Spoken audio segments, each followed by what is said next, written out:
আউযু বিল্লাহি মিনাশ শাইতানির রাজিম। বিসমিল্লাহির রহমানির রহিম।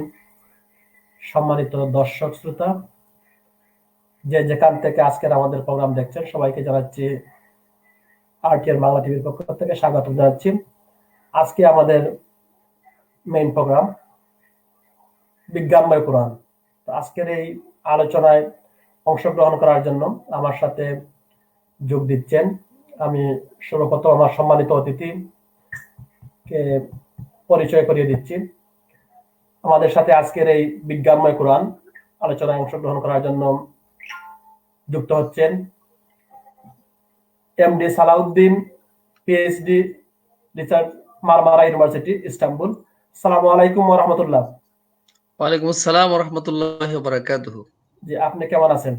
আলহামদুলিল্লাহ, আমি ভালো আছি। আপনি কেমন আছেন? জি, আলহামদুলিল্লাহ, আল্লাহর শুকরিয়া। তো আমি জি আজকের আমাদের মূল আলোচ্য বিষয় হচ্ছে বিজ্ঞানময় কোরআন। আজকের জি এই আলোচনার উপরে আপনাকে আলোচনা রাখার জন্য আমি সবিরোধ করছি। ধন্যবাদ আপনাকে, বিশেষ করে আরটিএন অনলাইন ভিত্তিক বাংলা টিভি, আমাদের নূর আমিন তারেক ভাই এটার হোস্ট হিসেবে কাজ করতেছেন। আপনাকে অসংখ্য ধন্যবাদ। যে আমি আপনাদের প্রোগ্রামগুলো এর আগেও দেখেছি, বিভিন্ন বিষয়ভিত্তিক এবং বিভিন্ন দিনই ধর্মীয় প্রোগ্রামগুলো আপনারা করছেন। তো আমাকে আপনাদের স্টুডিওতে ইনভাইট করার জন্য আপনাকে ধন্যবাদ জানাচ্ছি। আমাদের আজকের নির্ধারিত বিষয় হচ্ছে scientific indication in the holy Quran, অর্থাৎ বিজ্ঞানময় কোরআন। যে আমরা সবাই জানি, অনেকগুলি বিষয় আমরা পড়াশোনা করেছি এবং অনেক কিছু আমরা দেখেছি, যে বিজ্ঞানের জগৎ এক ধরনের, কোরআনের জগৎ আরেক ধরনের। এইভাবে বিভিন্ন জন যারা বিজ্ঞানের পড়াশোনা করেন, বিজ্ঞান নিয়ে যারা গবেষণা করেন, তারা এই ধরনের প্রাসঙ্গিক বিষয়গুলোকে তারা নিয়ে আসেন। এবং আমরা অনেকে আছি যারা মনে করি যে যারা বিজ্ঞান নিয়ে উচ্চতর ডিগ্রি নেন বা বিজ্ঞানের অনেক বড় বড় গবেষণাগুলো করেন, তারা মনে করেন যে বিজ্ঞান হচ্ছে একটা স্বতন্ত্র একটা বিষয়, যেটা ন্যাচারালি মানুষ তার চিন্তা প্রসূত কিছু বিষয় দিয়ে নিয়ে আসছে। তো এই বিষয়গুলো আমরা, আমি আমার ভাষায় বলি, এটা তথাকথিত ইন্টেলেকচুয়াল, যারা সো কল্ড ইন্টেলেকচুয়াল, যারা সবসময় ওয়েস্ট এডুকেশনকে যারা প্রমোট করেন, বা বিশেষ করে ইসলামিক এডুকেশনকে যারা প্রমোট করেন না, ওনাদের ক্ষেত্রে ওনারা এই বিষয়গুলো তুলে নিয়ে আসেন। যার জন্য পৃথিবীর সৃষ্টির পর থেকে এ পর্যন্ত যুগে যুগে অনেক ধরনের মানুষ, অনেক ধরনের জাতিগোষ্ঠী, অনেক ধরনের সভ্যতা বিভিন্ন সময় বিভিন্ন জাতিগোষ্ঠীর কাছে বিভিন্ন নতুন নতুন বিষয় নিয়ে আসছেন। আসলে আজকে আমরা দেখব যে আমরা তো সবাই জানি যে ইসলাম একটা পরিপূর্ণ জীবন ব্যবস্থা, এবং আমাদের সমগ্র মানব জাতির জন্য পরিপূর্ণ একটি গাইডলাইন হিসেবে মহান আল্লাহ রাব্বুল আলামিন এই কোরআনকে পাঠিয়েছেন, যেটা আল্লাহ কোরআনের বিভিন্ন ভাষায় বলেছেন। যেমন আমরা যদি চিন্তা করি, যেমন সূরা বাকারাতে আল্লাহ বলেছেন যে এটা এমন একটা গ্রন্থ, যালিকাল কিতাবু লা রাইবা ফীহ হুদাল লিল মুত্তাকিন, যে এটা এমন একটা গ্রন্থ, এটা এমন একটা কিতাব যেখানে কোনো সন্দেহের লেশমাত্র নাই। অর্থাৎ সন্দেহ তো দূরে থাক, সন্দেহ করার কোনো এই তার ধারে কাছেও কিছুই নাই। তাহলে একটা গুরুত্বপূর্ণ বিষয় হচ্ছে, কোরআন এমন একটা গ্রন্থ, যে পৃথিবীতে অনেক প্রচলিত গ্রন্থ আছে, যে গ্রন্থগুলো যখন তার রাইটাররা লেখেন, লেখার সময় তারা চিন্তা করেন যে না, এই শুরুতে প্রথম পৃষ্ঠায় তারা লেখেন যে আপনাদের কাছে ক্ষমা সুন্দর দৃষ্টিতে দেখবেন, যদি কোনো ভুল যদি আপনারা পেয়ে থাকেন আমাদেরকে জানাবেন, আমরা সেটা পরবর্তী সংস্করণে সংশোধন করে নেব। একমাত্র চ্যালেঞ্জ যেটা আল্লাহ দিয়েছেন কোরআনে, যে কোরআন এমন একটি গ্রন্থ, যেই গ্রন্থ এখানে তোমরা কোনো ধরনের সন্দেহ খুঁজে পাবা না। তাহলে তার প্রথম কিন্তু দ্বিতীয় নম্বর সূরা, সূরা বাকারার মধ্যে কিন্তু এটা স্পষ্ট আল্লাহ বলতেছেন। এটা কেন?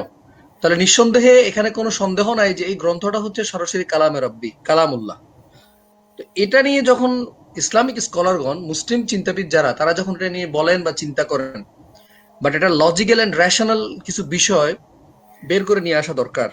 কারণ সাপোজ একজন মুসলিমকে আমি বুঝালাম, যে একজন মুসলিম আমার কথাটা শুনলো, যে আমি বললাম যে হ্যাঁ, কোরআন আল্লাহর পক্ষ থেকে অবতীর্ণ একটি গ্রন্থ এবং এটার ব্যাপারে কোনো সন্দেহ নাই, যেটা দাওয়াত রাসূল ইসলাম এর আগে দিয়েছিলেন। তখন কিন্তু যারা খাঁটি মুসলিম ছিল তারা সেটাকে, আমরা যারা মুসলিম আমরা সেটা বিশ্বাস করি, আল্লাহর গ্রন্থ, আল্লাহর কালাম। কিন্তু যারা অমুসলিম, তাদেরকে বিশ্বাস করানোর জন্য বিভিন্ন পরিপ্রেক্ষিতে বিভিন্ন নবী রাসূল এবং বিভিন্ন সম্প্রদায়ের কাছে বিভিন্ন যুক্তি, বিভিন্ন ধরনের মিরাকেল ব্যাপারগুলো এবং অনেক কিছু উপস্থাপন করা লাগছে। সেম তার ধারাবাহিকতায় আমরা যদি কন্টেম্পোরারি সময় যদি আমরা চিন্তা করি, বর্তমান যে সময়টা আমাদের কাছে আছে, যেখানে সায়েন্স অ্যান্ড টেকনোলজির খুবই ডেভেলপ একটা জগৎ, যে জগতে সায়েন্স টেকনোলজি নির্ভর প্রত্যেকটা মানব জাতি তারা চিন্তা করে যে আমরা আমাদের জন্য পৃথিবীতে পিসের জন্য, পৃথিবীতে ডেভেলপ একটা জায়গা তৈরি করার জন্য সায়েন্স টেকনোলজি আমাদের জন্য নির্ভর। এভাবে সায়েন্স টেকনোলজি নির্ভর হওয়ার কারণে তারা দিন থেকে ধর্ম থেকে অনেক দূরে চলে যাচ্ছে। তাহলে অ্যাকচুয়ালি আমরা আজকে দেখব যে সায়েন্স টেকনোলজি যেটার উপর মানুষ আজকে এত বেশি নির্ভরশীল হয়ে গেছে, যে আসলে সায়েন্স টেকনোলজি এই বিষয়গুলো আসলে উদ্ভাবককে, এই বিষয়গুলো কোথা থেকে আসছে, এই বিষয়গুলোর কি কোনো ইন্ডিকেশনস, যে ব্যাপারে নন মুসলিম যারা আছেন, যারা চ্যালেঞ্জ দিয়ে থাকেন কোরআনের ব্যাপারে, কোরআনের রিলিজিয়াস স্ক্রিপচার হিসেবে তাকে সন্দেহ পোষণ করে থাকেন, তাদের জন্য সাময়িক সময়ে অনেক গবেষণা, অনেক রিসার্চ আছে যেগুলো কোরআনের পরতে পরতে, যেটা ইউনিভার্সাল বুক, যে বুকটা প্রত্যেকটা জাতিগোষ্ঠীর জন্য, প্রত্যেকটা শ্রেণীর মানুষের জন্য, প্রত্যেকটা পেশার মানুষের জন্য। এখন আজকে আমরা চিন্তা করব, আমরা একটু আলোচনা করব আজকে সংক্ষেপে, যেহেতু সময়, ভাই আমাকে কতটুকু সময় দিবেন আমি জানি না, মেবি গঠনমূলক আলোচনা মনে হয় আমি কত 25-30 মিনিটের মতো পাবো এরকম। এটার মধ্যে আমি ইনশাল্লাহ চেষ্টা করব যে কিছু কিছু জায়গা, যেমন পবিত্র কোরআন শরীফের মধ্যে যে বিষয়ভিত্তিক অনেক বিষয় আলোচনা আছে, যেমন অর্থনীতি নিয়ে কোরআন আলোচনা করছেন, সমাজনীতি নিয়ে কোরআন আলোচনা করছেন, রাজনীতি নিয়ে কোরআন আলোচনা করছে, রাষ্ট্রনীতি নিয়ে কোরআন আলোচনা করছে, পারিবারিক ব্যবস্থা নিয়ে কোরআন আলোচনা করছে, সমাজ ব্যবস্থা নিয়ে কোরআন আলোচনা করছে। এট দ্য সেম টাইম মানুষের বিহেভিয়ার কি হবে সেটা নিয়েও কোরআনের গাইডলাইন আছে। তাহলে যে কোরআনে এত কিছু থাকার পরেও সাময়িক সময় অনেক ধরনের প্রশ্ন উঠে আসে, সে প্রশ্নের আলোকে আজকে বিজ্ঞান যে বিষয়গুলো তুলে নিয়ে আসে, যে বিজ্ঞান যে বিষয়গুলো নতুন নতুন উদ্ভাবন করছে বা তারা আবিষ্কার করে বের করতেছেন, এগুলোর ইন্ডিকেশন কি কোরআনে আছে কিনা, যে সায়েন্সের এই কনসেপ্ট গুলো, যেমন আমরা সায়েন্সের বিষয়গুলো যদি আমরা চিন্তা করি, সৌরজগৎ, এরপরে হচ্ছে পদার্থবিদ্যা, তারপরে হচ্ছে পানিবিদ্যা, এরপরে হচ্ছে হিউম্যান এমব্রোলজি, এরপর হচ্ছে বিগ ব্যাং থিওরি, পৃথিবীর সম্প্রসারণ, এরকম যে বিষয়গুলো নিয়ে বিজ্ঞানীরা পেরেশান হয়রান, এই সমস্ত বিষয়গুলো কি আসলে কোরআনে কোনো ইন্ডিকেশন আছে কিনা, এক্স্যাক্টলি আমরা সেটা দেখবো। এবং এগুলোই প্রমাণ করবে যে কোরআন নিতান্তই একমাত্র কেবলমাত্র আল্লাহর পক্ষ থেকে প্রেরিত একটি গ্রন্থ, যে ব্যাপারে কোনো সন্দেহ নাই। জাস্ট আমরা এগুলো একটু টাচ দিয়ে যাব কোথায় কোথায় আছে। যেমন আমরা যদি সূরা ইয়াসিন, যেটা সূরা ইয়াসিন কেন গুরুত্বপূর্ণ সেটা আলোচনা করতে গেলে সময় অন্যদিকে যাবে। যেমন সূরা ইয়াসিনের প্রথম 2 আয়াত, ইয়াসিন ওয়াল কুরআনিল হাকিম, ইয়াসিনের ব্যাখ্যা, এটা হুরুফুল মুকাত্তাআত, এটা নিয়ে অনেক মুফাসসির অনেক কথা বলছেন, যেটার অর্থ দুনিয়ার মানুষ কালে জানা নাই। পরের আয়াতটা খুব গুরুত্বপূর্ণ আমাদের জন্য, ওয়াল কুরআনিল হাকিম, বিজ্ঞানময় কোরআনের কসম। আল্লাহ এখানে স্পষ্ট বলতেছেন বিজ্ঞানময় কোরআনের কসম। তাহলে অ্যাকচুয়ালি কোরআনের মধ্যে বিজ্ঞান আছে কিনা এটা আমাদের যাচাই করা দরকার। আর যে সময় কোরআনটা অবতীর্ণ করছে ওই সময় বিজ্ঞানের কোনো যুগ ছিল না। রাসূল সাল্লাল্লাহু আলাইহি সাল্লামের ওই সময় আধুনিক এই গবেষণাগুলো করার জন্য কোনো সায়েন্টিফিক ইন্ডিকেশনও ছিল না, কোনো ধরনের ল্যাবরেটরি ছিল না। একটা রিলিজিয়াস স্ক্রিপচার অবতীর্ণ করছেন আল্লাহ রাব্বুল আলামিন, যেটা মানব জাতিকে উনি প্রচার করছেন। আমরা আজকে চিন্তা করব, অনেক পরে এসে যখন বিজ্ঞান আমাদেরকে চ্যালেঞ্জ দিচ্ছে, আমাদের ধর্মীয় অনুভূতিগুলো নিয়ে যখন তারা কথা বলছে, ঠিক আমরা দেখব যে কোরআনের সাথে বিজ্ঞানের কি সম্পর্কটা আছে অ্যাকচুয়ালি। যদি পবিত্র কোরআনের যতগুলো আয়াত আছে, যেটা আধুনিক সময়ের মুসলিম মুফাসসির এবং মুসলিম সায়েন্টিস্ট তারা বলতেছেন, কোরআনের প্রত্যেকটা আয়াতের মধ্যে অ্যাবাউট 1000 আয়াত, প্রায় 1000-এরও বেশি আয়াত যেগুলো সরাসরি সায়েন্সকে সায়েন্সের সূত্রগুলো যেগুলো দিয়েছে। আমরা যদি সরাসরি আজকে যদি আমরা চিন্তা করি, বিগ ব্যাং থিওরি নিয়ে আমরা যদি বলতে পারি, বিগ ব্যাং থিওরি নিয়ে বিজ্ঞানীরা ব্যাপক পেরেশান, ব্যাপক হয়রান। পৃথিবী সৃষ্টির পূর্বে কেমন ছিল, পৃথিবীর সৃষ্টি হওয়ার পরে এটা কিভাবে সম্প্রসারিত হয়েছে, এরপর হচ্ছে একটার পর একটা, এক ধাপের পর এক ধাপ তারা তথ্যগুলো দিয়ে আসছেন। বিজ্ঞানের ভাষা হচ্ছে পৃথিবী সৃষ্টি হওয়ার পূর্বে এটা একটা বিন্দুর মধ্যে ছিল, একটা পিণ্ডর মধ্যে ছিল, যেই পিণ্ড হঠাৎ করে একটা মহাবিস্ফোরণ তৈরি হয়, এবং বিস্ফোরণ তৈরি হওয়ার পরে অটোমেটিক এটা সম্প্রসারিত হয়ে বিভিন্ন দিকে ছড়িয়ে ছিটিয়ে যায়। তখন থেকে গ্যালাক্সি তৈরি হয়, গ্রহ নক্ষত্র সহ আদার্স বিভিন্ন বিষয়গুলো সম্প্রসারিত হয়ে তৈরি হয়। তখন থেকে পৃথিবী তখন থেকে সূচনা শুরু করে। এটা হচ্ছে বিজ্ঞানের থিওরি। সেম বক্তব্যটা যিনি এই পৃথিবীকে সৃষ্টি করেছেন মহান আল্লাহ রাব্বুল আলামিন, তিনি তার কালামুল্লাহর মধ্যেই স্পষ্ট বলতেছেন সূরা আম্বিয়া 30 নম্বর আয়াতে, আওয়ালাম ইয়ারাল্লাযীনা কাফারু আন্নাস সামাওয়াতি ওয়াল আরদা কানাতা রাতকা ফাফাতাকনাহুমা। সুবহানাল্লাহ। যে আল্লাহ বলতেছেন যে যারা অস্বীকার করো, আমার এই সৃষ্টি নিয়ে যারা গবেষণা করো না, ইয়ারা তাফসীর অনেকে বলছেন যারা লক্ষ্য করো না, গবেষণা করো না, চিন্তা করো না, অস্বীকারীদেরকে আল্লাহ বলতেছেন যারা আমার এই বিষয়গুলোকে চিন্তা করো না, গবেষণা করো না, ভাবো না, তোমরা কি দেখো না আন্নাস সামাওয়াতি ওয়াল আরদা কানাতা রাতকা, এই আসমান এবং জমিন, এই পৃথিবী, এই পুরোটা একটা বিন্দুর মধ্যে ছিল, একটা পিণ্ডর মধ্যে ছিল, ফাফাতাকনাহুমা। অথবা দ্বিতীয় স্টেজে আমি এর মধ্যে একটা বিস্ফোরণ দিই, সে বিস্ফোরণ থেকে এটা চারদিকে বিভিন্নভাবে সম্প্রসারিত হয়ে পৃথিবী হিসেবে তৈরি হয়। সুবহানাল্লাহ। এটা হচ্ছে প্রথম পৃথিবী সৃষ্টির তথ্য কোরআন দিচ্ছে, কারণ সৃষ্টিকর্তা যিনি তিনি তো তথ্য দিবেন। মানুষ পরবর্তীতে, বিজ্ঞান এটাকে অনেক পরে তারা আবিষ্কার করতেছেন যে না, পৃথিবী এরকম একটা বস্তুর মধ্যে ছিল, একটা পিণ্ডর মধ্যে ছিল, যে পিণ্ড এই ধাক্কা খেলো, কোনো একটা মহা আকস্মিক শক্তি এটাকে ঘর্ষণ দিল, দেন এটা সম্প্রসারিত হলো। এখানে আরো চমৎকার দুটি আয়াত আছে, কোরআন এত চমৎকার ভাবে যে এই বিষয়টা বলছেন বিগ ব্যাং থিওরির ব্যাপারে।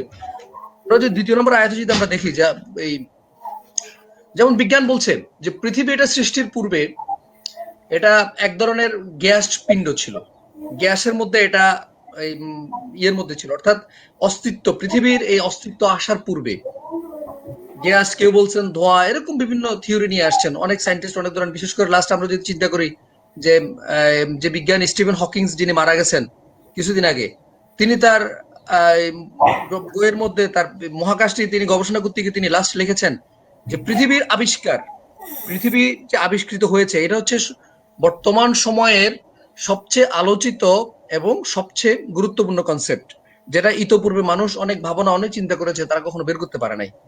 আসলে যে রাব্বুল আলামিন পৃথিবী সৃষ্টি করেছেন তিনি তার তথ্য দিচ্ছেন 1450 বছর আগে।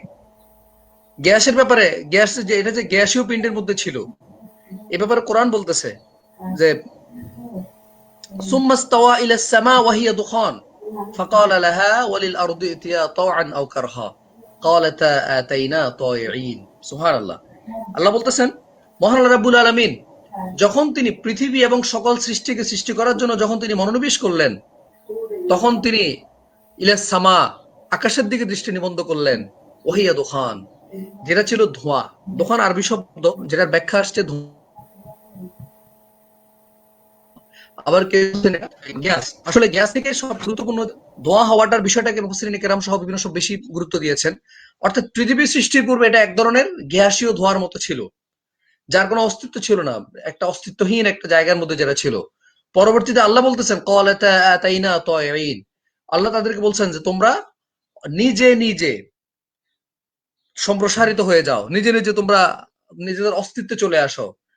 তখন এই সৃষ্টি ক্বালাতা আতাইনা তায়িন, তখন এই গ্যাসীয় পিণ্ড এরা অটোমেটিক এগুলো তার আল্লাহর আনুগত্য, সৃষ্টি আল্লাহর আনুগত্যের নিদর্শন স্বরূপ তারা বিভিন্ন সৃষ্টির রূপে তারা পরিগণিত হয়। এটা নিয়ে আরো একটা চমৎকার তথ্য, যেটা বিজ্ঞান আবিষ্কার করেছে 1952 সালে।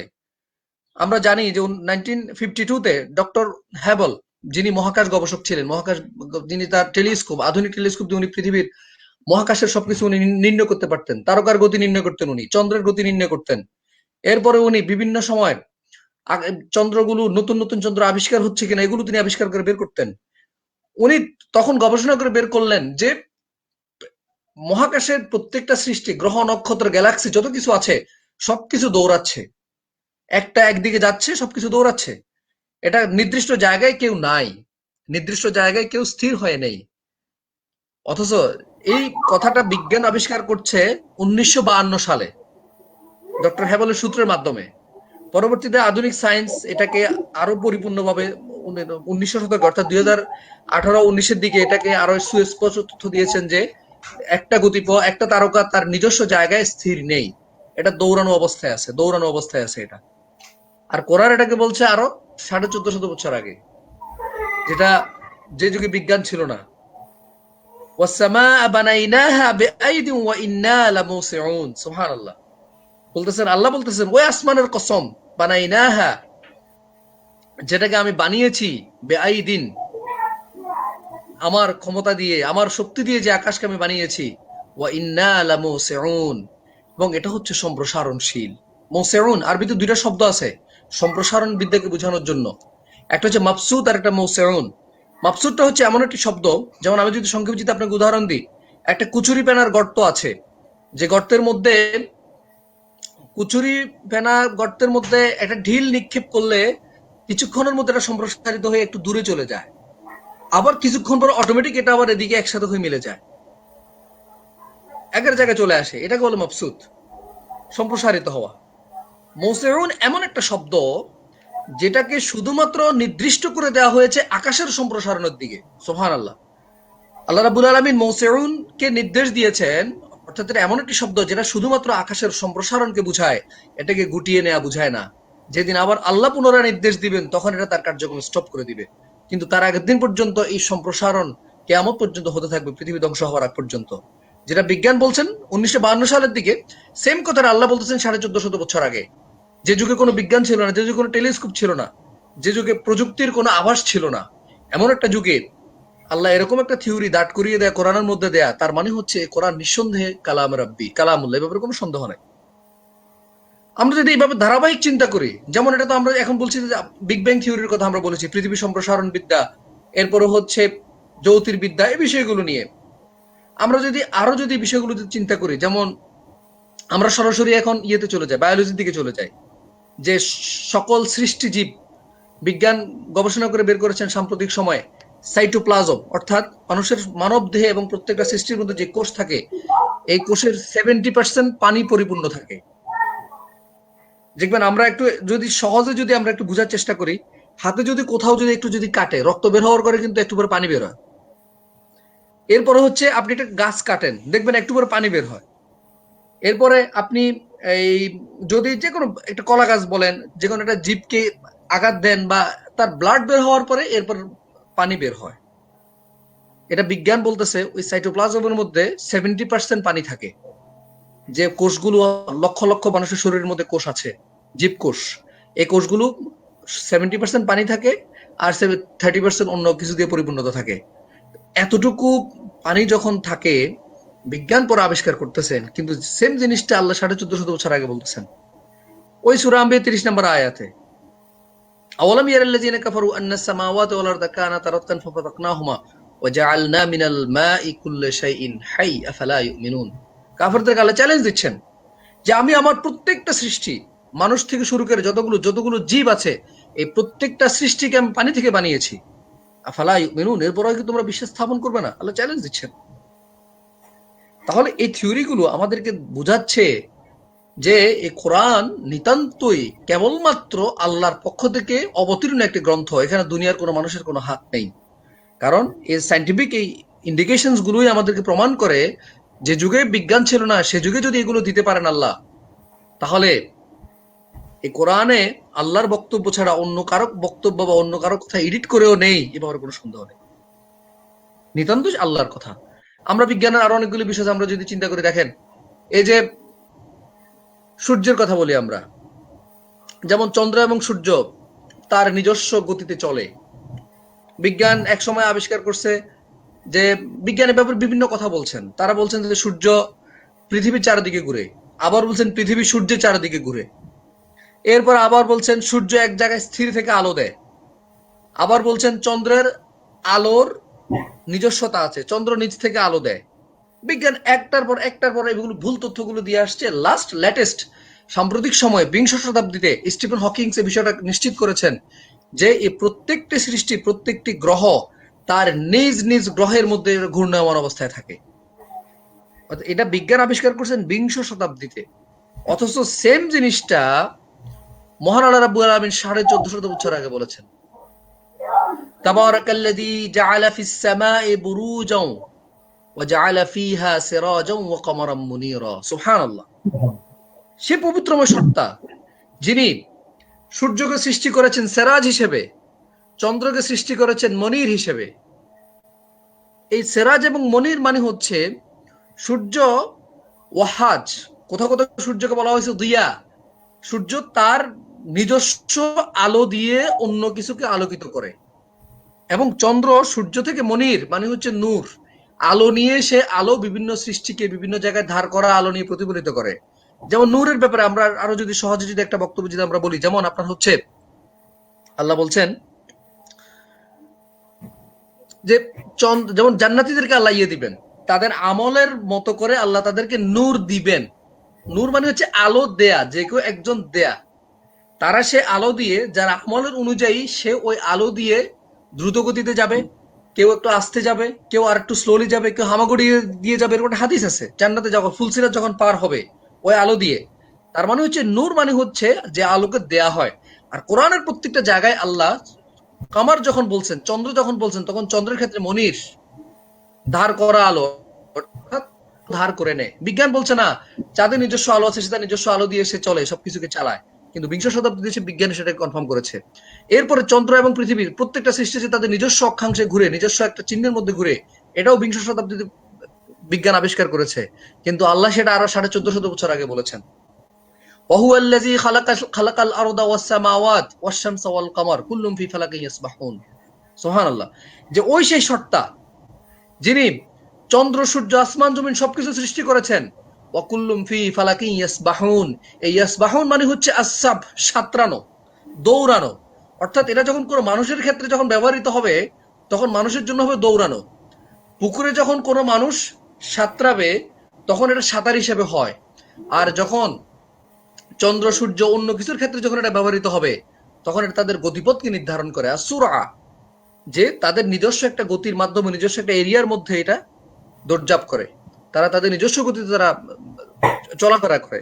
তাহলে এই ইয়াসবাহুন চন্দ্রের ব্যাপারে, সূর্যের ব্যাপারে, পৃথিবীর ব্যাপারে, এমনকি প্রত্যেকটা নক্ষত্র গ্যালাক্সি যেটা, এই প্রত্যেকটা জায়গা তাদের নিজস্ব গতিপথের মধ্যে তারা ঘুরে। বিজ্ঞানীরা পরবর্তীতে তারা গবেষণা করে বের করেছেন চন্দ্র সে 250 কিলোমিটার বেগে দৌড়ায়, 250 কিলোমিটার বেগে সে দৌড়ায়। চাঁদের ক্ষেত্রে বলেছেন চাঁদ তার নিজস্ব অক্ষাংশে দৌড়াতে 29 দিনের মতো সময় লাগে, যেটাও সূরা ইয়াসিনের মধ্যে আল্লাহ অন্য জায়গায় বলেছেন। এই ইন্ডিকেশন গুলো দিয়েছেন কোরআনে খুব সুস্পষ্ট ভাবে, এত চমৎকার ভাবে দিয়েছেন যারা কেউ, আমরা বিজ্ঞানীরা এখন গবেষণা করতেছেন অথচ আল্লাহ এগুলো বহু আগে দিয়ে দিয়েছেন। আল্লাহ বলছেন অন্য আয়াতে লাশ-শামসু ইয়ানবাগি লাহা আন তুদরিকাল কামার ওয়ালাল লাইলু সাবিকুন নাহার ওয়া কুল্লুম ফি ফালাকিন ইয়াসবাহুন। সুবহানাল্লাহ। যে লাশ-শামসু ইয়ানবাগি, যে সূর্য চাঁদকে ধরতে পারে না, চাঁদ সূর্যকে ধরতে পারে না, দিন রাতকে অতিক্রম করতে পারে না, রাত দিনকে অতিক্রম করতে পারে না। ওয়া কুল্লুম ফি ফালাকিন ইয়াসবাহুন, কারণ এরা প্রত্যেকেই তাদের নিজস্ব গতিপথে তারা সাঁতরাতে থাকে, তারা সাঁতরাচ্ছে, নিজস্ব গতিপথে তারা সাঁতরাচ্ছে। তাহলে বিজ্ঞান এটাকে অনেক, একবার তারা বলতেছেন যে না পৃথিবী সূর্যের চারিদিকে ঘুরে, আবার বলেন সূর্য পৃথিবীর চারিদিকে ঘুরে, আবার তারা বলেছেন যে না সূর্য নিজস্ব একটা জায়গা থেকে আলো দিচ্ছে, বহু কথা তারা বলেছেন। কিন্তু বিংশ শতাব্দীতে তারা সেটা কনফার্ম করেছেন। তাহলে যে রাব্বুল আলামিন এই তথ্যগুলো, কারণ সৃষ্টি তো উনিই করেছেন, তথ্য তো উনিই দিবেন, মানুষের কাছ থেকে আবিষ্কার করা, গবেষণা করে বের করার থেকে তো বেশি কিছু না। তাহলে এই বিষয়গুলো প্রমাণ করে এটা কালামে রাব্বি, এখানে কোনো সন্দেহ নাই। আমরা যদি চিন্তা করি, যেমন আপনার এই সূর্যের গতিপথ নিয়ে যদি আমরা চিন্তা করি, যে বিজ্ঞান বিংশ শতাব্দীতে বিজ্ঞান গবেষণা করে বের করেছেন সূর্যের রাসায়নিক বিক্রিয়ার মাধ্যমে তার শক্তি তৈরি হয়, যে শক্তি দিয়ে 5 লক্ষ বিলিয়ন বছর সূর্য আলো দিতে পারবে, এরপরে সে তার আলো পুড়িয়ে যাবে, আলো তার আলো শেষ হয়ে যাবে, এরপরে সে আর আলো দিতে পারবে না। এটা হচ্ছে বিজ্ঞানের গবেষণা। তাও 1700-1800 শতকের দিকে এটা কনফার্ম করেছেন তারা। কিন্তু কোরআন সেটা বলেছেন 1450 বছর আগে। সুবহানাল্লাহ। আল্লাহ বলছেন যে ওয়াশ-শামসু তাজরি লিমুস্তাকাররিন লাহা যালিকা তাকদীরুল আজিজিল আলীম ওয়াল কমারা কাদ্দারনাহু মানাজিলা হাত্তা আদা কাল উরজুনিল কাদিম। সুবহানাল্লাহ। আল্লাহ বলতেছেন সূর্য আল মুস্তাকার মানে হচ্ছে একটা নির্দিষ্ট সময়সীমার দিকে দৌড়াচ্ছে, অর্থাৎ তাকে একটা নির্দিষ্ট সময়ের জন্য আল্লাহ শক্তি দিয়েছেন এবং সেই নির্দিষ্ট সময় পর্যন্ত তার শক্তি দিয়ে পৃথিবীর সবকিছুকে আলোকিত করবে, সারা দুনিয়াকে সে আলোকিত করবে। এরপরে একদিন তার শক্তি ফুরিয়ে যাবে, তার এনার্জি যখন শেষ হয়ে যাবে অটোমেটিক সে নির্বাপিত হয়ে যাবে। মুস্তাকার নির্দিষ্ট একটা সময়, নির্দিষ্ট একটা ক্ষণ আল্লাহ তাকে নির্দিষ্ট করে দিয়েছেন। তাহলে বিজ্ঞান বলতেছে রাসায়নিক বিক্রিয়ার ফলে সে তার আলো উৎপন্ন করে এবং এই আলো 5 লক্ষ বিলিয়ন বছর আলো দিতে পারবে, এরপরে সে অটোমেটিক শেষ হয়ে যাবে। আর আল্লাহ বলতেছেন মুস্তাকার, অর্থাৎ নির্দিষ্ট একটা সময়ের জন্য আমি এই সূর্যকে শক্তি দিয়েছি, যে শক্তি একদিন ফুরিয়ে যাবে এবং সূর্য আলো দেওয়া থেকে বন্ধ হয়ে যাবে।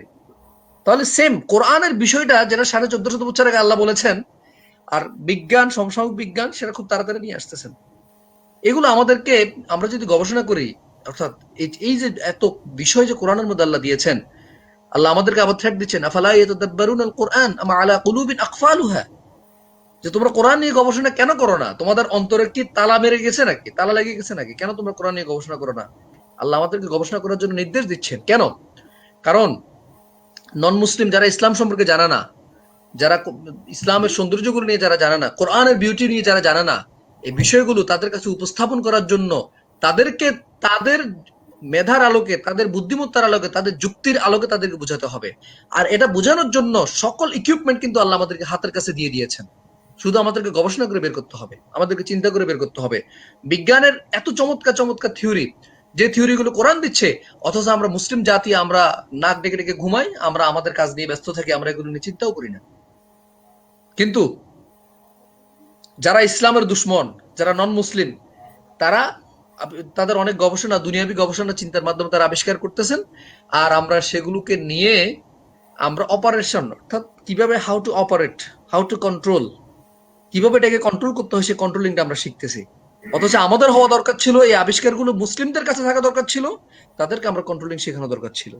কিন্তু আমরা আজকে টেকনোলজি, সায়েন্স সবকিছু আমরা তাদের থেকে ধার নিচ্ছি, তাদের গবেষণাগুলোকে আমরা ইউটিলাইজ করতেছি। কিন্তু আমাদের কাছে এত বড় রিসোর্স আল্লাহ দিয়ে দিয়েছেন, যে রিসোর্সটা আমরা কখনো কাজে লাগাচ্ছি না। এভাবে 1000-এরও বেশি আয়াত আছে যেগুলো সরাসরি বর্তমান আধুনিক বিজ্ঞানের সমসাময়িক গবেষণাগুলোকে একদম মানুষের সামনে ফুটাই তুলতেছে, সাম্প্রতিক সময়ে গবেষণা হওয়ার কারণে। আপনি যদি চিন্তা করেন, দেখবেন বিজ্ঞান আবিষ্কার করেছে পৃথিবী নিয়ে ভূতত্ত্ব, যেটা এই ভূমির মধ্যে যে পাহাড়গুলো আছে, পাহাড়গুলো একটা পেরেকের মতো, এবং ভূমির উপরের যে অংশটুকু আছে এটা হচ্ছে শক্ত, যেটা বসবাসের উপযুক্ত, এবং তার নিচের অংশ, নিচের যে স্তরগুলো আছে সেই স্তরগুলো হচ্ছে নরম, পানীয়, যেটাতে বসবাসের উপযুক্ত না। আর এই জমিকে ধরে রাখে, এই ভূমিকে ধরে রাখে একমাত্র পাহাড়, যেটা আল্লাহ কোরআনে বলেছেন ওয়াল জিবালা আওতাদা, ওয়াল জিবালা আওতাদা, এবং আমি পাহাড়কে পেরেক বানিয়েছি যেটা এই ভূমিকে শক্ত করে ধরে রাখে। বিজ্ঞান তারা গবেষণা করে বের করতেছেন, ভূবিজ্ঞানীরা গবেষণা করে বের করতেছেন যে এই জমি কিভাবে তো স্থিরভাবে টিকে আছে। তারা সাম্প্রতিক সময় গবেষণা করে যেটা পেলেন, সেটা হচ্ছে যে এই সমগ্র পৃথিবীতে যে উঁচু উঁচু পাহাড়গুলো আছে, এই পাহাড়ের গোড়া যেখানে, মূল যেটা, এটা হচ্ছে একদম ভূমির শেষ জায়গায়, যেখান থেকে উপরের একটা অংশ হিসেবে এটা সমস্ত জমিনকে এটা শক্তভাবে উপরে ধরে রাখছে। বিজ্ঞান এটা সাময়িক সময় আবিষ্কার করছে, আর আল্লাহ বলতেছেন 1450 বছর আগে ওয়াল জিবালা আওতাদা, আমি পাহাড়কে বানিয়েছি পেরেক হিসাবে। এভাবে অনেকগুলি আয়াত আল্লাহ এভাবে নির্দেশনা দিয়েছেন। সেম আপনার হচ্ছে, আমরা যদি এখন সমুদ্র বিজ্ঞান নিয়ে যদি চিন্তা করি, সমুদ্র বিজ্ঞানও সেম। সমুদ্র বিজ্ঞান মিষ্ট পানি এবং লবণাক্ত পানি নিয়ে বিজ্ঞান গবেষণা করে আবিষ্কার করতেছেন।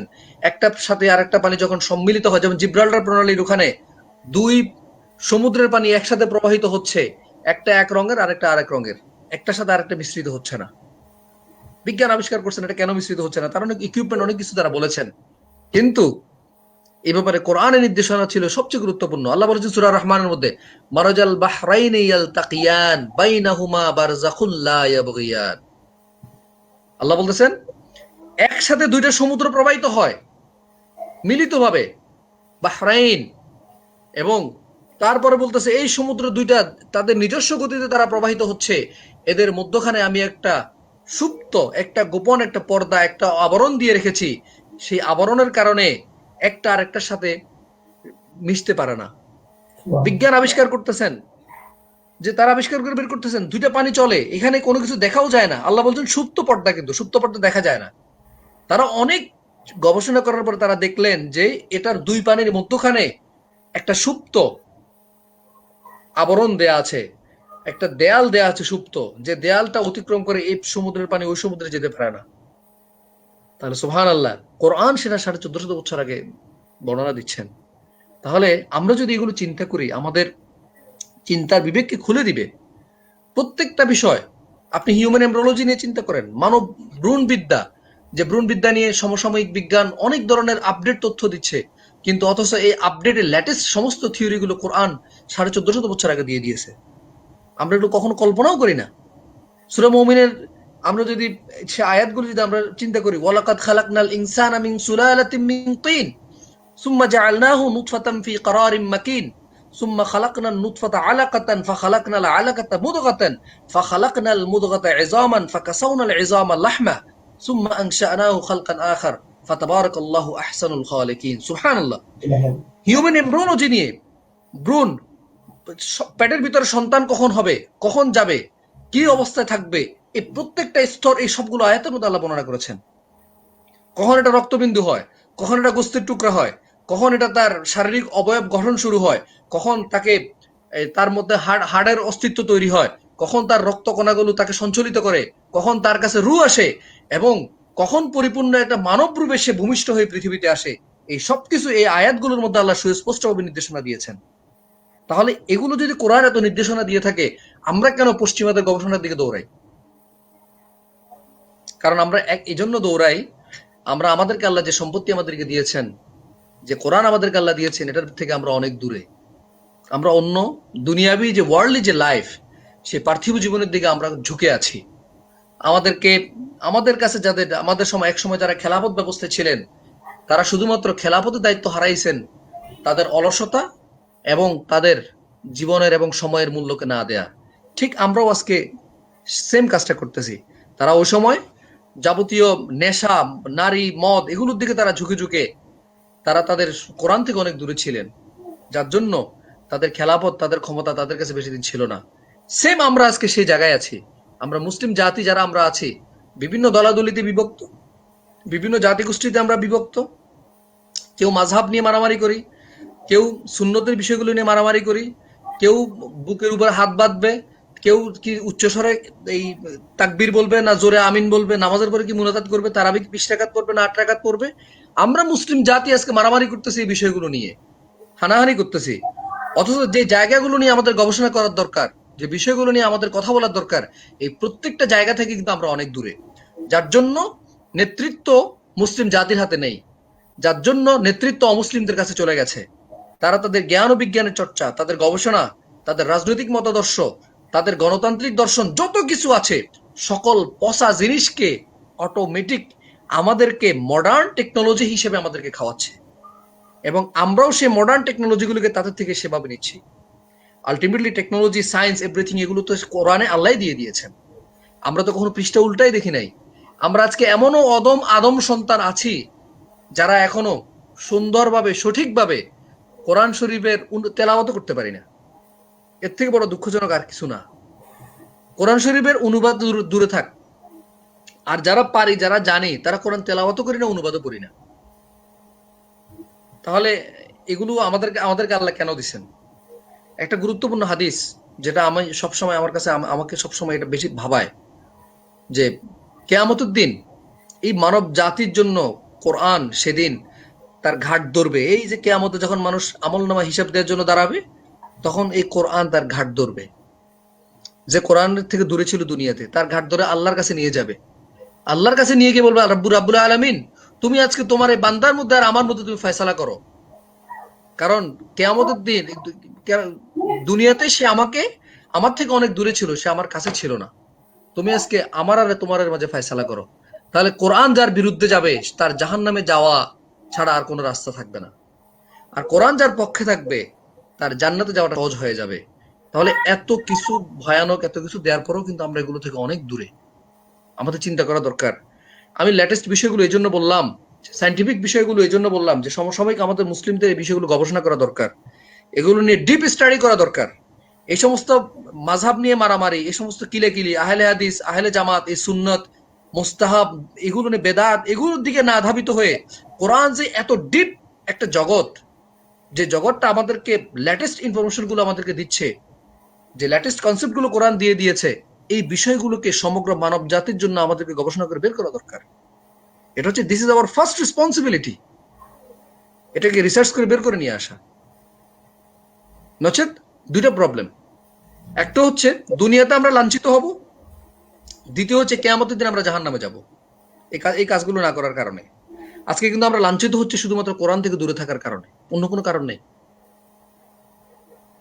যে কোরআন আমাদেরকে আল্লাহ দিয়েছেন, এই কোরআন থেকে আমরা অনেক দূরে। আমাদের কাছে কোরআনের আলোচনা ভালো লাগে না, কোরআনের তেলাওয়াত আমাদের কাছে ভালো লাগে না। আমাদের কাছে ভালো লাগে ওয়েস্টার্ন একটা কালচার, আমাদের কাছে ভালো লাগে পশ্চিমা একটা কনসেপ্ট, আমাদের কাছে নবী মুহাম্মদ সাল্লাল্লাহু আলাইহি সাল্লামের উক্তি ভালো লাগে না, আমাদের কাছে ভালো লাগে যে আইনস্টাইন কি বলছে, আমাদের কাছে ভালো লাগে অ্যারিস্টটল কি বলছে, আমাদের কাছে ব্লা ব্লা আরো অনেক কিছু আমাদের কাছে ভালো লাগে। অথচ এদের থেকে শ্রেষ্ঠ, এদের থেকে সর্বোচ্চ কথা, সর্বোচ্চ বাণী হচ্ছে কোরআনের বাণী, যে ব্যাপারে কোনো ডাউট নাই। ডক্টর মরিস বুকাইলির মতো মানুষ যারা স্বীকৃতি দিয়েছেন, ডক্টর মরিস বুকাইলি সর্বপ্রথম কোরআন এবং সায়েন্স নিয়ে গবেষণা শুরু করেন উনি। ওনার টার্গেট ছিল, উনি সৌদি আরবে ছিলেন, বাদশাহ ফাহাদের ব্যক্তিগত চিকিৎসক ছিলেন। চিকিৎসক থাকাকালীন অবস্থায় উনি মিশরে গিয়েছিলেন, ফেরাউনের লাশ দেখলেন। ফেরাউনের লাশ দেখার পর উনি টেস্ট এভরিথিং সবকিছু করলেন। করার পরে উনি চিন্তা করলেন যে এই লাশটা যে পানির মধ্যে ডুবন্ত ছিল এ ব্যাপারে কোনো সন্দেহ নাই। এরপর উনি একটা কনফারেন্সে দেখলেন যে সায়েন্স এবং কোরআনের সাথে যে সম্পর্ক, এটা নিয়ে একজন স্পিকার বক্তব্য দিচ্ছেন। দেন ওনার মাথায় আসলো উনি কোরআনকে ভুল ধরার জন্য আরবি ভাষা শিখেছেন। ডক্টর মরিস বুকাইলি কোরআনের ভুল বের করবেন, চ্যালেঞ্জ গ্রহণ করেছেন, কিন্তু সেই চ্যালেঞ্জে উনি হেরে গেছেন। আলটিমেটলি কোরআনের তো কোনো ভুল নাই, পরে কোরআনের কোনো ভুল উনি খুঁজে পান নাই, কিন্তু এই কোরআনের প্রতি বিশ্বাস, এই গবেষণাগুলি, সায়েন্সের সাথে কোরআনের সম্পর্ক, এই বিষয়গুলোর বিশ্বাস করে উনি সাথে সাথে মুসলমান হয়ে যান। তখন বই লেখেন scientific indications in the holy Quran, miraculous of the Quran. কোরআনের সাথে যে বিজ্ঞানের ঘনিষ্ঠতম যে সম্পর্কগুলো আছে, এই বিষয়গুলো তখন তিনি গবেষণা শুরু করেন। তখন যে মানুষটি সারা জীবনের অর্ধেক অংশ কোরআন এবং ইসলামের বিরোধিতা করে কাটাইছেন, সে মানুষটা কোরআনের রঙে রঞ্জিত হয়ে নিজেকে সাজিয়েছেন এবং তার প্রত্যেকটি লেখা, প্রত্যেকটি গবেষণা কোরআনকে প্রমোট করার জন্য সায়েন্টিফিক এবং ডিপ্লোম্যাটিক বিষয়গুলোকে তিনি সবসময় আইডেন্টিফাই করছেন, নিয়ে আসছেন। তাহলে আমাদেরকেও সেম কাজটা করতে হবে।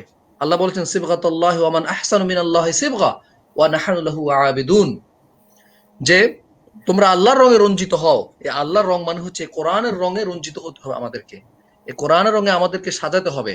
এই কোরআনকে গবেষণা করে যদি আমরা যদি সবার সামনে যদি উপস্থাপন করতে পারি, তাহলে এটা হবে আমাদের সবচেয়ে বড় দাওয়াতি কাজ। এট দ্য সেম টাইম আমরা যদি আমাদের পরিবার, সমাজ, রাষ্ট্র সব জায়গায় যদি কোরআনের রঙে যদি আমরা রঞ্জিত করতে পারি, তাহলে কখনো আমাদের মাঝে ভেদাভেদ, সন্ত্রাস, প্রবলেম কোনো কিছু আসবে না। তো আমি আশা করব, আমার আসলে সংক্ষেপে সময় স্বল্পতার কারণে আমি মাত্র মৌলিক কয়েকটা বিষয় আমি নিয়ে আসছি। এইভাবে লেটেস্ট অনেকগুলি বিষয় নিয়ে কোরআন গবেষণা করেছেন, বলেছে, কোরআনের নিদর্শনগুলো আছে। লাস্ট আরেকটা তথ্য বলে আমি শেষ করব। সবাইকে আমি অনুরোধ রাখবো, আপনারা সবাই পড়াশোনা করবেন এই বিষয়গুলো নিয়ে, যারা আজকে দেখছেন আমাদের এই প্রোগ্রামটা। ফিঙ্গারপ্রিন্ট, লেটেস্ট টেকনোলজি সিকিউরিটির জন্য। আমরা সবাই জানি যে এখন বর্তমান সময় সিকিউরিটির জন্য লেটেস্ট টেকনোলজি হচ্ছে ফিঙ্গারপ্রিন্ট। যে পাসপোর্টের মধ্যে সব জায়গায় একটা মানুষের ফিঙ্গারপ্রিন্টের সাথে অন্য মানুষের ফিঙ্গারপ্রিন্ট কখনো মিলে না, হাতের যে রেখাগুলো আছে এটা কখনো মিলে না। এটা বিজ্ঞান লেটেস্ট আবিষ্কার করেছে, অথচ কোরআন এটা 1450 বছর আগে বলেছে। আল্লাহু আকবার। কোরআন তার ভাষায় বলেছে যে কিয়ামতের দিন আমি মানুষকে তার অঙ্গুলির অগ্রভাগে কি আছে, কি রেখাপাত আছে, সেই রেখাপাত গুলো সহ পুনরায় সুবিন্যস্ত করে আমি তাকে উপস্থাপন করব। তখন এখান থেকে তারা গবেষণা করেছেন, সুবহানাল্লাহ। এই গবেষণা করে তারা বের করে দেখলেন যে একটা মানুষের রেখার সাথে আর একটা মানুষের রেখা কখনো মিলে না। আল্লাহু আকবার। তাহলে আমাদের এই প্রত্যেকটা বিষয় আমাদেরকে চিন্তা করতে হবে, প্রত্যেকটা বিষয় আমাদেরকে ভাবতে হবে, গবেষণা করতে হবে। দেন আমরা আল্লাহর কাছে অন্তত পক্ষে কিছু একটা নিয়ে উপস্থিত হতে পারবো। আমি আশা রাখবো সবার কাছে, আমরা জানাও কোরআন থেকে নিজেদেরকে দূরে না রাখি, কোরআনের রঙে যাতে নিজেদেরকে রঞ্জিত করি, কোরআনের যে বিষয়গুলো, সেই বিষয়গুলো যাতে নিজেদের সাথে আমরা মিশিয়ে আমাদের পরিবার, সমাজ ব্যবস্থা, রাষ্ট্র ব্যবস্থা সবকিছুতে যাতে পরিবর্তন নিয়ে আসতে পারি। মহান আল্লাহ রাব্বুল আলামিন আমাদেরকে স্বল্প বিষয়ের উপর বুঝার এবং আমল করার তৌফিক দান করুন। ওমা তৌফিক ইল্লা বিল্লাহ। জি আমিন ভাই। আলহামদুলিল্লাহ, আমরা আসলে চমৎকার ভাবে আমাদের শ্রদ্ধা মেহমান মোহাম্মদ সালাউদ্দিনের কাছ থেকে বিজ্ঞান কোরআন এর উপরে আলোচনা শুনলাম। আসুন আমরা সকলে যেন এই আলোচনা থেকে আমরা উপকৃত হতে পারি এবং আমরা সর্বশেষ তিনি যেভাবে বললেন যে আমরা যেন কোরআনের সাথে আমাদের সম্পর্ক বৃদ্ধি করতে পারি। আল্লাহ রাব্বুল আলামিন আমাদেরকে যে একটা হেদায়েতের গ্রন্থ দিয়েছেন, আমরা যেন এটার সাথে আমাদের নিজেদের সম্পর্ককে আরো গভীর করতে পারি, আমরা নিয়মিত এটাকে তেলাওয়াত করতে পারি এবং এর তেলাওয়াত থেকে আমরা কোরআনকে বুঝে বুঝে পরে আমরা যেন আমাদের জীবনকে পরিবর্তন করতে পারি। সেই জন্য আমাদের আমরা এই কোরআন থেকে আমরা বেনিফিট পাওয়ার জন্য আমরা সকলেই যেন চেষ্টা করি। আল্লাহ রাব্বুল আলামিন সবাইকে তৌফিক দান করেন। এই মহাজন মেহমানকে আজকের এই আমাদের আর্টের মালা টিভিতে অংশগ্রহণ করার জন্য আপনার গুরুত্বপূর্ণ সময় দিয়ে আমাদের দর্শকদের উদ্দেশ্যে কথাগুলো উপস্থাপন করার জন্য মোবারকবাদ জানাচ্ছি। সর্বশেষ আমরা মহান রব্বুল আলামিনের কাছে দোয়া চাই আমরা যেন আমাদের এই যে বর্তমান বিশ্বে আমরা সর্বোপরি যেভাবে বিভিন্ন মুসিবত এসেছে আমরা যেন সেটা থেকে আমরা পরিত্রাণ পেতে পারি, সেই সংক্রান্ত বিষয়ে আমি সর্বশেষ একটি কথা রাখার জন্য আমাদের মহাপ্রভুকে আহ্বান জানাবো।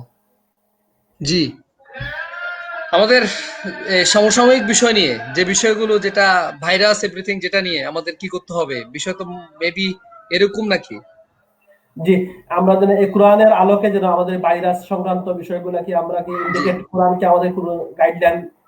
হ্যাঁ, আমাদেরকে কোরআন যথেষ্ট গাইডলাইন দিয়েছে এই ব্যাপারে। কোরআন এই বিষয়গুলো, কারণ এটা হচ্ছে একটা বড় ধরনের অপরাধের কারণে, মানুষের অপরাধের কারণেই কিন্তু এই পানিশমেন্ট গুলো মানুষদেরকে যুগে যুগে দিয়েছেন। যেমন আমরা যদি একটু ডিপলি যদি চিন্তা করি যে এগুলো কোথায় থেকে, আমরা একদম প্রথম থেকে চিন্তা করি, পৃথিবী সৃষ্টির শুরু থেকে প্রত্যেকটা জাতিগোষ্ঠীকে আল্লাহ রাব্বুল আলামিন তাদের নিজস্ব জাতিগোষ্ঠী থেকেই একজন পথ প্রদর্শক নবী রাসূল এভাবে দিয়ে পাঠিয়েছেন তাদেরকে হেদায়েত দেওয়ার জন্য। যখনই তারা নবী এবং রাসূলের কথাগুলো তারা অমান্য করেছেন, ঠিক তখনই তাদেরকে আল্লাহ পানিশমেন্ট দিয়েছেন, ধরেছেন, সমসাময়িক পানিশমেন্ট দিয়েছেন আল্লাহ। এগুলো প্রত্যেকটা বিষয় কোরআনের মধ্যে আল্লাহ স্পষ্টভাবে বর্ণনা করেছেন, যেগুলো কোন জাতিগোষ্ঠীকে কোন আযাব দিয়ে আল্লাহ ধরেছেন, কোন জাতিগোষ্ঠীকে কোন বিপদ দিয়ে আল্লাহ ধরেছেন, কোন জাতিগোষ্ঠীকে কিভাবে আল্লাহ শেষ করে দিয়েছেন। চমৎকার বিষয় হচ্ছে কোন জাতিগোষ্ঠীকে সেম অপরাধ সেম শাস্তি দেন নাই। কাউকে আল্লাহ রাব্বুল আলামিন জমিন নিচে গেড়ে দিয়েছেন, কাউকে বড় একটা আওয়াজ দিয়ে ধ্বংস করে দিয়েছেন, কাউকে আপনার হচ্ছে সমুদ্রের পানি দিয়ে তাদেরকে ডুবাই দিয়েছেন, কাউকে পুরো জমিনকে উপড়ে দিয়ে তাদেরকে শেষ করে দিয়েছেন, কাউকে ভয়ানক একটা সাউন্ড দিয়ে আল্লাহ তাদের কর্ণপটহ ছিদ্র করে দিয়েছেন। এভাবে প্রত্যেকটা জাতিগোষ্ঠীকে আপনার হচ্ছে আলাদা আলাদা আল্লাহ আযাব দিয়েছেন। ফেরাউনকে পানিতে ডুবাই মারছেন, নমরুদকে ল্যাংড়া মশা দিয়ে মারছেন। এইভাবে প্রত্যেকটা জাতিগোষ্ঠী, এগুলো প্রত্যেকটা ঘটনা কোরআনের মধ্যে আল্লাহ বলেছেন, যেগুলো কোরআনের এই অনেকগুলি সূরাতে ধারাবাহিকভাবে আমরা পাই। সূরা কাসাসের মধ্যে আছে, এরপর হচ্ছে সূরা ইব্রাহিমের মধ্যে আছে যে বিষয়গুলো। আমি ওখান থেকে শুধু ছোট্ট একটা আয়াত তেলাওয়াত করব, সূরা ইব্রাহিমের মেবি 40 নম্বর আয়াত। আল্লাহ বলছেন, ওয়াসাকানতুম ফি মাসাকিনিল্লাযিনা যালামু আনফুসাহুম। এই বিষয়টা এরা আমরা একটু চিন্তা করা দরকার। এটা এত ভয়ানক একটা আয়াত। আল্লাহ মানব জাতিকে চ্যালেঞ্জ দিচ্ছেন, ওয়াসাকানতুম ফি মাসাকিনিল্লাযিনা যালামু আনফুসাহুম, যে তোমরা একটা গ্রেভইয়ার্ডের মধ্যে বসবাস করতেছো। তোমরা যে ভূখণ্ডের উপর বসবাস করতেছো এটা একটা গ্রেভইয়ার্ড, একটা কবরস্থান। এই জমিনের উপরে তোমাদের পূর্ববর্তী অনেক সভ্যতাকে, অনেক জাতিগোষ্ঠীকে আমি গেড়ে দিয়েছি, যারা নিজেদের উপর জুলুম করেছিল।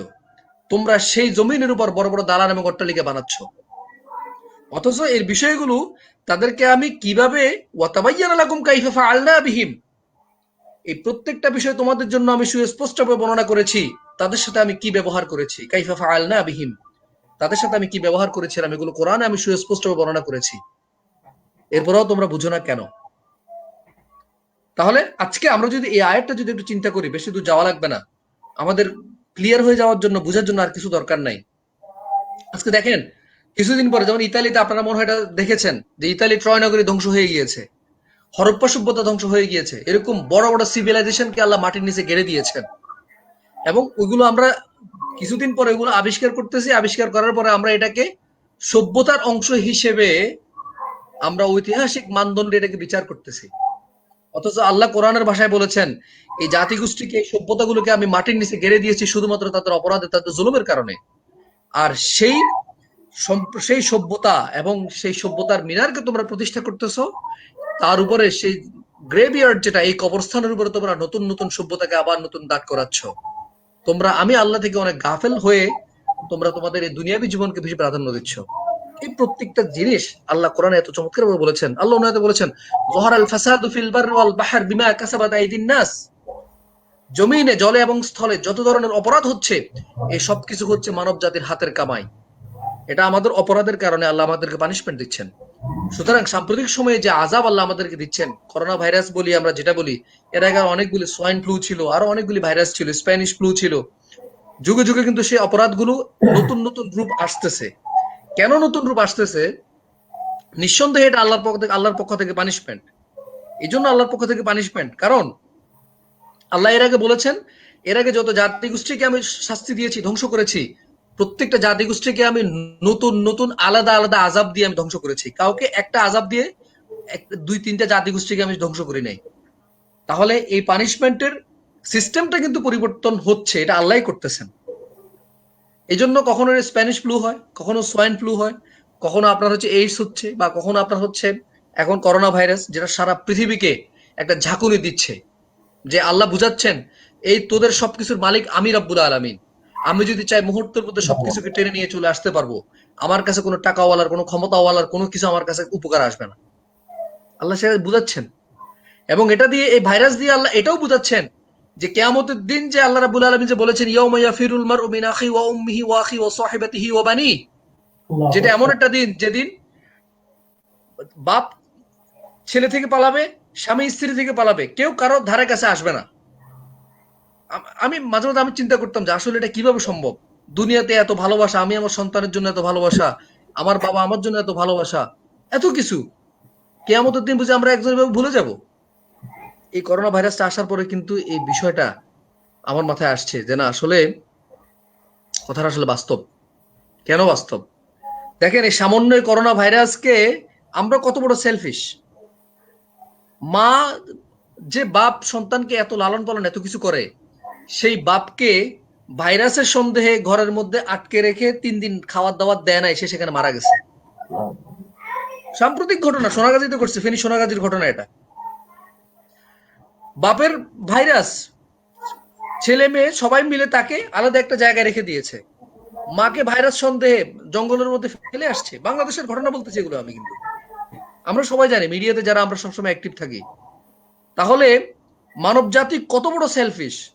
এই সামান্য দুনিয়াতে করোনা ভাইরাস থেকে বাঁচার জন্য যারা এই কাজগুলো করতে পারে, তাহলে কোনো সন্দেহ নাই কিয়ামতের দিনে কঠিন আযাবে যখন আল্লাহ রাব্বুল আলামিন এক বৃহৎ উপর থেকে যখন সূর্য তাপ দিবে, যখন পানিশমেন্ট শুরু হবে, তখন নিজেদের জবাবদিহিতার জন্য সেখানেও তারা পালাবে, এই ব্যাপারে কোনো সন্দেহ নেই।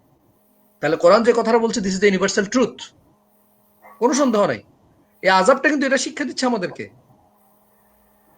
সেম ঘটনাগুলো এবার দেখেন, আমরা যদি হাদিসের ব্যাপারে চিন্তা করি, এই বিপদ আপদগুলো নিয়ে হাদিস আল্লাহ রাসূল সাল্লাল্লাহু আলাইহি ওয়াসাল্লাম অনেক প্রেডিকশন দিয়েছেন। আয়েশা সিদ্দিকা রাদিয়াল্লাহু তাআলা থেকে হাদিস বর্ণিত আছে। এবং এখানে ইমানদাররা কি করবে, ইমানদারদের ভূমিকা নিয়ে আল্লাহ বলেছেন। ইমানদারদের কাজ হবে, তারা ভাইরাস যে এলাকাতে হবে সেই এলাকাতে তারা যাবে না। এবং ভাইরাস যে এলাকাতে আছে, যদি ওখানে যদি কোনো ইমানদার যদি কেউ যদি থাকেও, সে কিন্তু ওই এলাকা থেকে নিজের ঘর থেকে বের হবে না। অর্থাৎ সেলফ কোয়ারেন্টাইন, হোম কোয়ারেন্টাইন যেটাকে আমরা বলি, কোয়ারেন্টিন, সে তার নিজেকে কোয়ারেন্টাইনে রাখবে, সে বিপদে যাবে না। এবং হাদিসের ভাষা হচ্ছে, যদি ওই ভাইরাসের কারণে, ওই ব্যাধির কারণে যদি কোনো ইমানদার, আল্লাহর কোনো গোলাম যদি দুনিয়া থেকে চলে যায়, তাহলে আল্লাহ তাকে শহীদের মর্যাদা দিবেন। সুবহানাল্লাহ। তাহলে ইমানদারদের জন্য কিন্তু সবসময় নেয়ামত। আল্লাহ যদি পানিশমেন্ট দেনও, এবং ওই পানিশমেন্টের ভিতরে যদি কোনো ইমানদার যদি পড়েও যায়, ওটা কিন্তু নেয়ামত। সে যদি মারা যায়, তাকে আল্লাহ জান্নাত দিচ্ছেন। আর দুনিয়াতে থাকাকালীন তাকে তো আল্লাহ হেফাজত করবেন, সে যদি নিজেকে হেফাজত রাখে। সুবহানাল্লাহ। তাহলে আমাদের জন্য কিন্তু আমরা নিজেদেরকে চিন্তা করবো এখন, আমরা আসলে ইমানদার কিনা। আমরা যদি ইমানদার হই, তাহলে আমাদের জন্য ভাইরাস এভরিথিং এগুলো কোনো বিষয় না। আমরা, শরীয়ত আমাদেরকে যেগুলো, যে দোয়া শিখিয়েছেন, ইসলাম যে দোয়া শিখিয়েছেন, যে নিয়ম শিখিয়েছেন, আল্লাহ রাসূল সাল্লাল্লাহু আলাইহি ওয়াসাল্লাম যেগুলো আমাদেরকে শিখিয়েছেন, আমরা এই প্রত্যেকটা বিষয়ে নিজেরা যদি আমল করি এবং নিজেদের সবকিছু যদি আমরা ঠিক রাখতে পারি, তাহলে এই ভাইরাস, এই বিপদ আপদ এগুলো আমাদেরকে অ্যাটাক করবে না আল্লাহর রহমতে। আর অ্যাটাক করলেও আমি যদি মারাও যাই, তাহলে আমি শহীদ মৃত্যু পাবো, আল্লাহ আমাকে জান্নাত দিবেন, যদি আমি ইমানদার হই। তবে শর্ত হচ্ছে আমাকে ইমানদার হইতে হবে। এটা হচ্ছে 1 নম্বর কন্ডিশন। জি, ধন্যবাদ। ধন্যবাদ জনাব মোহাম্মদ সালাউদ্দিন সাহেব, আপনার গুরুত্বপূর্ণ সময়টুকু দেওয়ার জন্য। আমরা আশা করব আমাদের দর্শকরাই আপনার আলোচনা থেকে উপকৃত হবে। সম্মানিত দর্শক শ্রোতা, আমরা আমাদের প্রিয় নবী হযরত মুহাম্মদ মুস্তাফা সাল্লাল্লাহু আলাইহি ওয়াসাল্লাম বিদায় হজরতের ভাষণে একটা কথা বলেছিলেন যে তোমাদের মাঝে দুইটি জিনিস রেখে যাচ্ছে, একটা হচ্ছে আমার কিতাবুল্লাহ, আল্লাহর কিতাবুল্লাহ, একটা হচ্ছে আমার সুন্নাহ। আসুন আমরা এই যে আল্লাহ রাসূলের সেই বিদায় হজরতের যে ভাষণ থেকে আল্লাহর যে কিতাব কোরআন শরীফ থেকে আমরা কোরআন এবং বিজ্ঞান এই সংক্রান্ত আলোচনা শুনলাম, আমরা যেন কোরআনের সাথে আমাদের সম্পর্ককে আরো বৃদ্ধি করি, আল্লাহ রাসূলের সুন্নাহকে আমরা আমল করি, তাহলে আমরা দুনিয়া এবং আখিরাতে এই ধরনের যে সমসাময়িক যে ধরনের আমাদের আযাব আসছে সেটাকে আমরা হেফাজত করতে পারবো। এজন্য আমাদের বক্তা আমাদের জনাব মুহাম্মদ সাল্লাল্লাহু আলাইহি ওয়াসাল্লাম বললেন যে আমরা যদি এই করোনা ভাইরাসে মারাও যাই তাহলে আমরা জান্নাতি হবে, তোমার শর্ত হচ্ছে আমাদের ঈমানদার হতে হবে, মুত্তাকি হতে হবে। আসুন আমরা সেই ঈমানদার এবং মুত্তাকি হওয়ার জন্য আমরা এই কোরআন এবং হাদিস থেকে আমরা জ্ঞান অন্বেষণ করি, এর কোরআন ও হাদিস মোতাবেক আমাদের জীবনকে পরিচালিত করি। আল্লাহ রাব্বুল আলামিন সর্বপ্রথম আমাকে এবং আপনারা শুনলেন আমাদের সকলকে যেন কোরআন ও হাদিসের সাথে সম্পর্ক বৃদ্ধি করে আমরা দুনিয়াতে আমরা লাভবান হতে পারি এবং কালকে আমাদের ময়দানে আমরা এই ময়দানে হাসরের জন্য আমরা আমরা আল্লাহর সান্নিধ্য পেতে পারি সে আশাবাদ ব্যক্ত করে আমরা সকলেই যেন আমরা মহান রাব্বুল আলামিনের কাছে এই কোরআন থেকে আমরা বিত না হয়ে আমরা যেন আমরা ঈমানি বৃদ্ধি, আমরা এই কোরআন থেকে আমরা যে শিক্ষা নিতে পারলাম, আমরা এই কোরআন থেকে যেন আমরা আরো শিক্ষা নিয়ে আমাদের জীবনকে আরো উন্নত করতে পারি, সেজন্য আমাদেরকে আমরা কোরআনের সাথে সম্পর্ক বৃদ্ধি করি সেই আশাবাদ ব্যক্ত করে আজকে প্রোগ্রাম এখানে শেষ করছি। খোদা হাফেজ। ইনশাআল্লাহ আবারও দেখা হবে আপনাদেরকে অন্য কোনো অতিথিকে নিয়ে সামনের সপ্তাহে। সে পর্যন্ত আপনারা সকলে ভালো থাকুন, সুস্থ থাকুন। আসসালামু আলাইকুম ওয়া রাহমাতুল্লাহি ওয়া বারাকাতুহু। ওয়ালাইকুম আসসালাম। আপনাকে অনেক ধন্যবাদ। চমৎকার প্রোগ্রাম করছে আমাদের নুরুল আমিন তারেক ভাই। আমি সবাইকে প্রত্যাশা রাখবো নুরুল আমিন তারেক ভাইয়ের আরটিএন টিভি যেটা, সবাই এটাকে সাবস্ক্রাইব করবেন শুধু দ্বীন এবং দাওয়াতের প্রচারের স্বার্থে। উনি নিঃসন্দেহে নিঃস্বার্থে অনেক পরিশ্রম করতেছেন, কাজ করতেছেন। আল্লাহ ওনাকে উত্তম জাযা দান করুন এবং আপনারা সবাই আরটিএন টিভির সাথে থাকবেন, ইসলামের সাথে থাকবেন, কোরআন এবং সুন্নাহ অনুযায়ী জীবন আমরা যাতে করতে পারি এবং কোরআন এবং সুন্নতের সুন্দর মেসেজগুলো যাতে আমরা সবার কাছে পৌঁছে দিতে পারি। মহান আল্লাহ রাব্বুল আলামিন আমাদেরকে সে তৌফিক দান করুন। জি, ধন্যবাদ। আসসালামু আলাইকুম ওয়া রাহমাতুল্লাহি ওয়া বারাকাতুহু। ওয়ালাইকুম আসসালাম ওয়া রাহমাতুল্লাহি ওয়া বারাকাতুহু।